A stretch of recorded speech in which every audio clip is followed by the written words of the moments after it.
Imagine a world where nations dare to stand against oppression, where one country's courage sparks a global fire.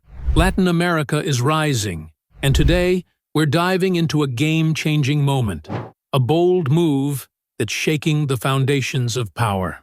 On May 26, 2025, Colombia made history by appointing Jorge Ivan Ospina as its first ambassador to the Palestinian Authority in Ramallah. This isn't just a diplomatic shuffle, it's a direct challenge to Benjamin Netanyahu's government and its actions in Gaza.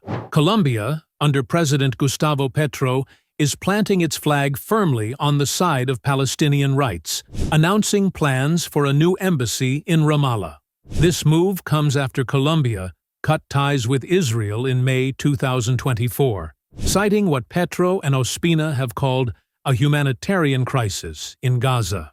It's a loud statement. Colombia refuses to stay silent. Let's break it down. Ospina, a former mayor and physician, isn't just a diplomat. He's a vocal critic of Israel's policies. On social media, he's denounced the violence in Gaza, calling it a tragedy that demands global action. His appointment signals Colombia's commitment to amplifying Palestine's voice on the world stage. Petro's government has gone further, imposing visa restrictions on Israeli citizens and backing aid efforts for Gaza. This isn't quiet diplomacy. It's a deliberate stand against Netanyahu's leadership, which many in Latin America see as fueling conflict. Why does this matter? Colombia's move is part of a bigger wave. Latin America is shifting. Bolivia severed ties with Israel in 2023. Chile has pushed trade restrictions, and Honduras recalled its ambassador.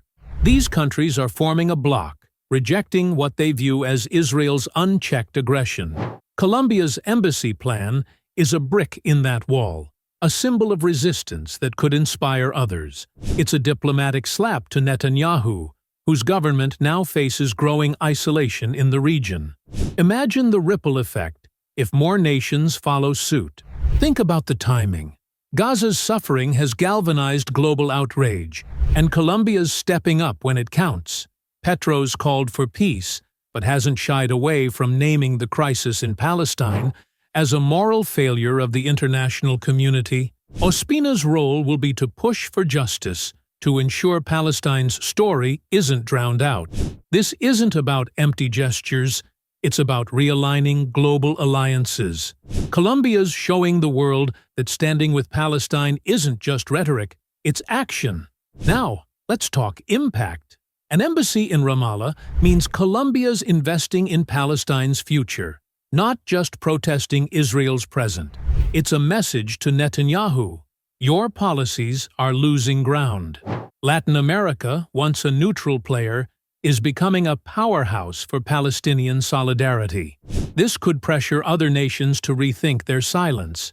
Colombia's move might even embolden activists worldwide, proving that governments can act when people demand change. So, what's next? Ospina's already facing critics at home, some calling this a political stunt. But for Petro, it's a legacy-defining choice. Colombia's not just talking about peace, it's building it, brick by brick, in Ramallah. And for those of us watching, it's a call to keep the pressure on. Share this story. Ask yourself, which country will step up next? Will it be your government?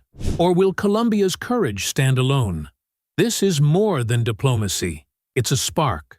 Latin America's rising, and Colombia's leading the charge. Netanyahu's government might not feel the heat today, but the world's watching, and the tide's turning.